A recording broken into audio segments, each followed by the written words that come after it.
SUMNO General Assembly kicks off tonight. All eyes on Ismail Sabri as pressure mounts on him to dissolve parliament. And government agrees to another round of EPF withdrawal. EPF says this should be the last one allowed.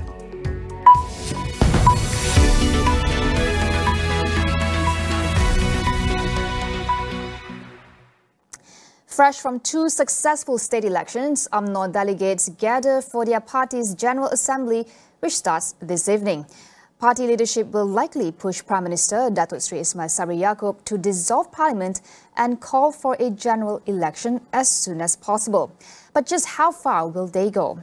Let's hear it from political analyst at University Science Malaysia, Professor Dr. Siva Murugan Pandian. There are two ways to look at it. One, whether the Supreme Council would want to listen to his narrative to delay the election. Maybe he wants to have the party elections first rather than the general election.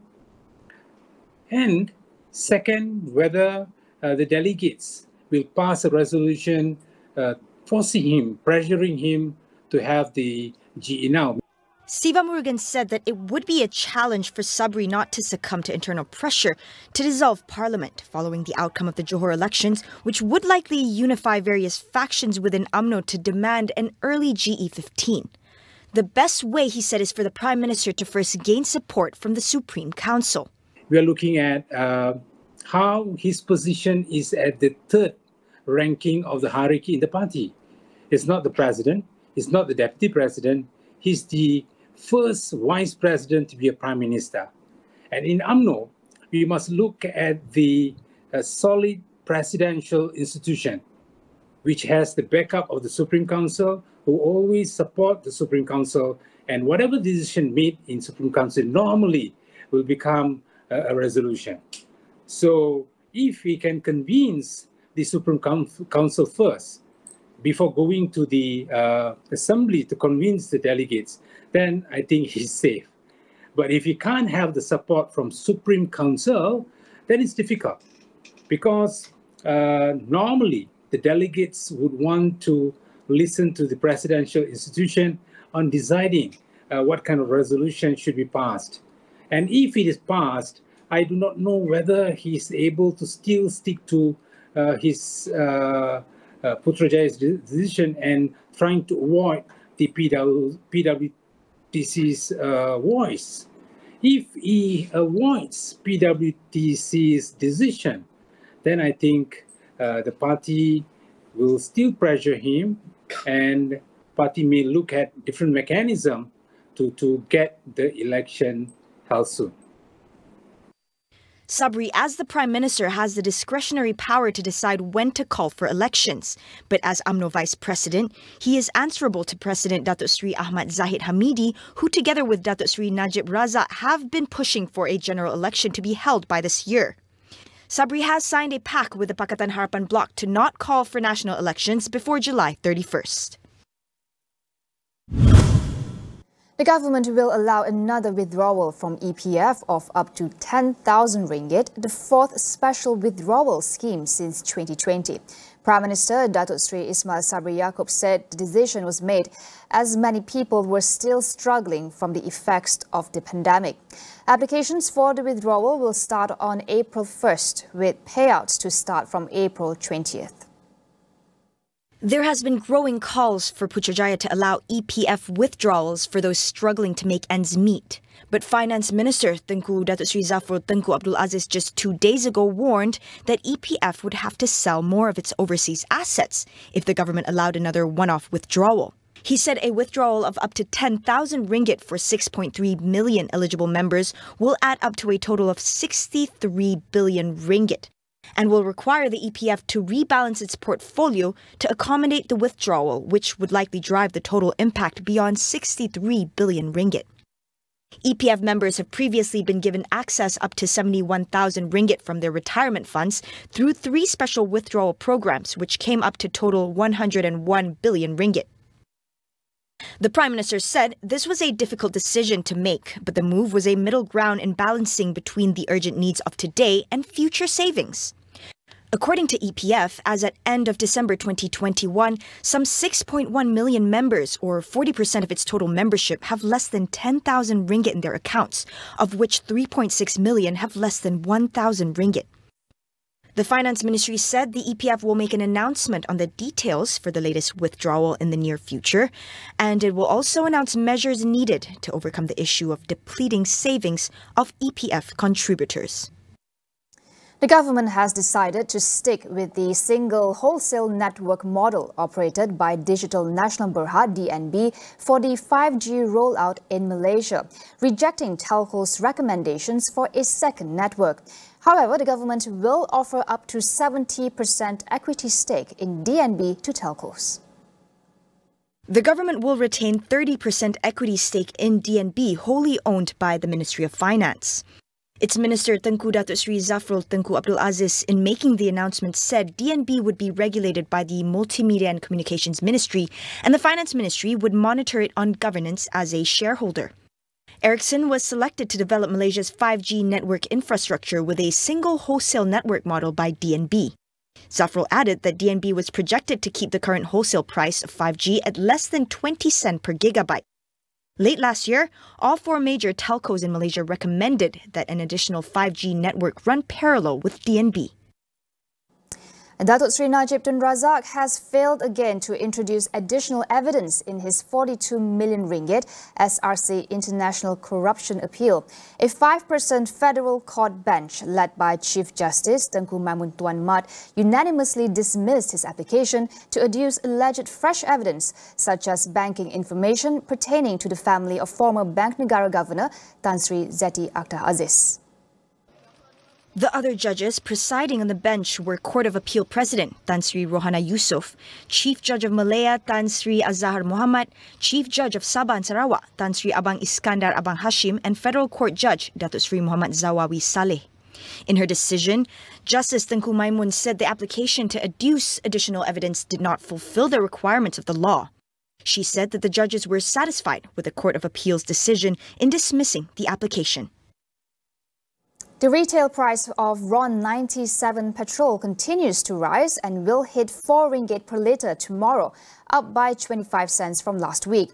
The retail price for RON 95 and diesel will remain unchanged for the period of March 17 to 23rd. At 4 ringgit per litre, RON 97 price is up 62% from around the same time last year.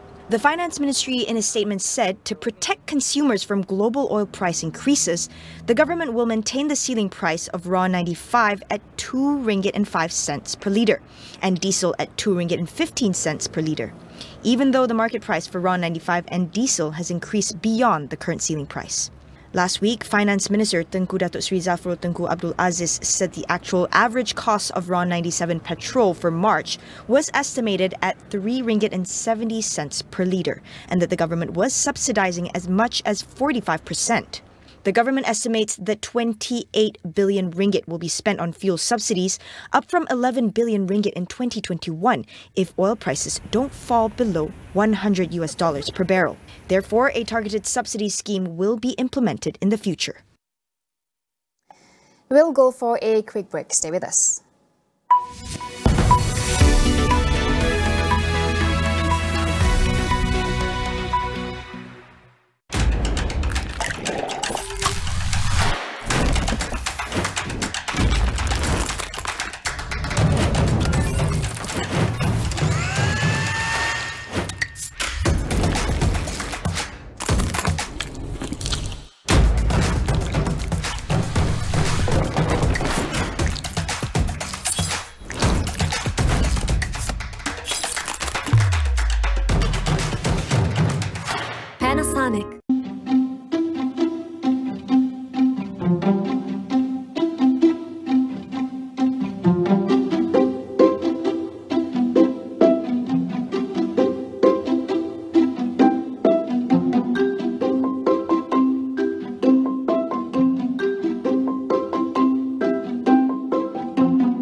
Welcome back. Russia and Ukraine have indicated that both countries could be inching closer to a peace deal. Ukrainian President Volodymyr Zelensky said that talks with Russia over a ceasefire were beginning to sound more realistic, but time is still needed. While Russian Foreign Minister Sergei Lavrov also said today that formulations for agreements with Ukraine were close to being agreed. Yesterday, Zelensky said it was time for Ukrainians to accept that the country will not become a member of NATO, hinting at a potential key concession to Russia. Meanwhile, Russian assault on Ukrainian cities, including the capital Kiev, continued today. Ukraine reports that at least 500 residents of the city of Kharkiv have been killed since the Russian invasion began. U.S. President Joe Biden is expected to announce a new $800 million security assistance to Ukraine's government. Zelensky is also set to speak to the U.S. Congress in a virtual address this evening. In the last few days, mainland China has seen its worst COVID outbreak since the start of the pandemic, prompting Beijing to double down on its zero-COVID strategy. But the strict lockdowns in the world's second-largest economy are stirring fears about severe disruptions to the global supply chain and shipping industry. The latest surge in cases, which stems from the highly transmissible Omicron variant, has forced some manufacturing hubs across the country to suspend or limit production. Companies from Apple supplier Foxconn to automakers like Toyota and Volkswagen said they had to halt some operations over concerns of supply chain disruptions. While China's main ports remain open and vessels are continuing to dock, congestion is building up as port workers, truckers and factory workers are forced to stay home due to lockdowns.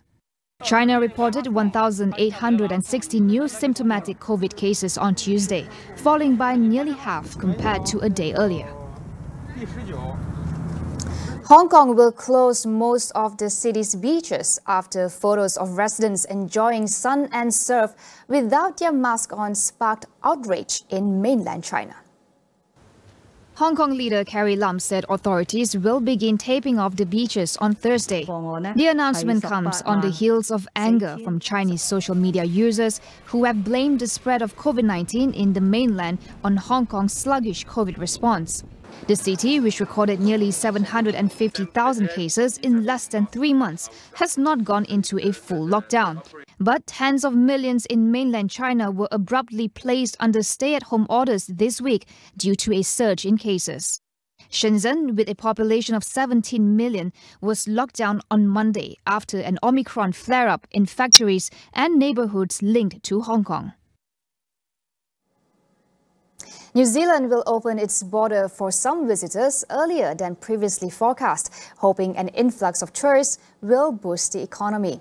Travellers from countries that have visa-free arrangements with New Zealand will be allowed to enter the country from May 1st.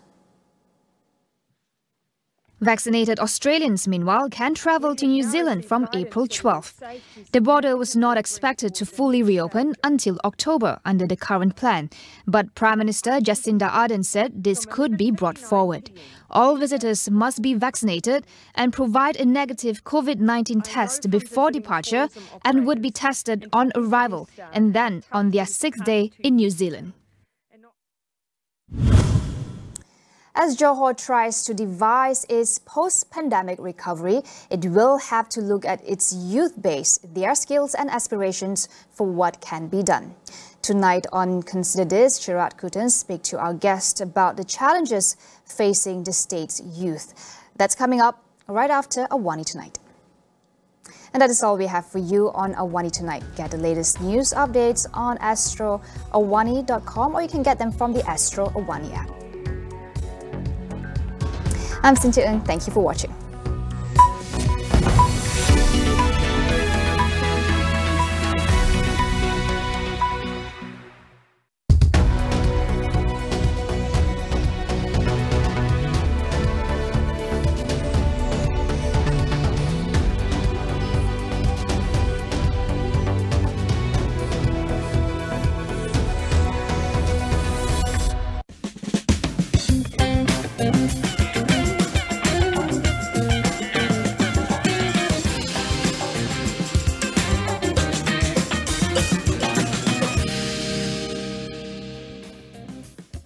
Hi, I'm Sharad Kutan and welcome to Consider This.